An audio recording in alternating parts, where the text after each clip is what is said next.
আল্লাহ তাআলা কি সুন্দর করে বলছেন, বান্দারে তুই আমার কাছে এখন চা, তোর পরিচয় তো দিয়েছিস।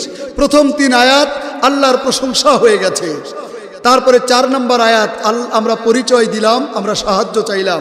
আল্লাহ বলেন, বান্দারে এবার চা। আমরা তো চাওয়া জানি না। আমার আল্লাহ কত দয়াবান, কত দয়াবান, কত দয়াবান, কত ভালোবাসেন আমাদের, কত পরম করুণাময়, কত মেহেরবান, যে আমি কি চাইবো ওইটাও তো জানি না। মানুষের জীবনে একেবারে সৃষ্টি থেকে 4টা জিনিস গুরুত্বপূর্ণ। এই 4টা জিনিসের মধ্যে সর্বশেষ গুরুত্বপূর্ণ যেটা, সবচেয়ে বেশি গুরুত্বপূর্ণ যেটা, 4 নাম্বার যেটা, সেটা হচ্ছে হেদায়েত। হেদায়েত চাইতে হবে। সূরা ফাতিহা teaches us how to make dua। সূরা ফাতিহা দোয়ার আদব শিখায়। হ্যাঁ, সূরা ফাতিহা দোয়ার আদব শিখায়।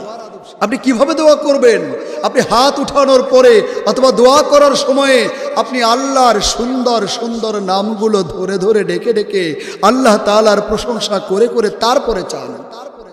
আর রহমানু, আর রহিম, আল মালিকু, আল কুদ্দুসু, আসসালামু, আল মুমিনু, আল মুহাইমিনু, আল আজিজু, আল জব্বারু, আল মুতাকাব্বিরু, আল খালিকু, আল লাতিফু, আল আহিদু, আল মাজিদু, আর রশিদু, আস সাবুরু, আল হাসিবু।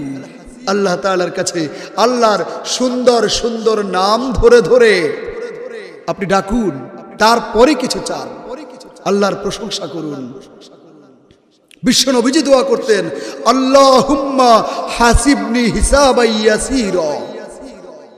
দেখুন, যেই নবীজির আগে পরের সমস্ত গুনাহ মাফ, যিনি নিষ্পাপ, যিনি মাসুম, তিনি আল্লাহর কাছে দোয়া করেন, আল্লাহুম্মা হাসিবনি হিসাবান ইয়াসীরা, আল্লাহ আমার হিসাবকে আপনি সহজ করে দেন।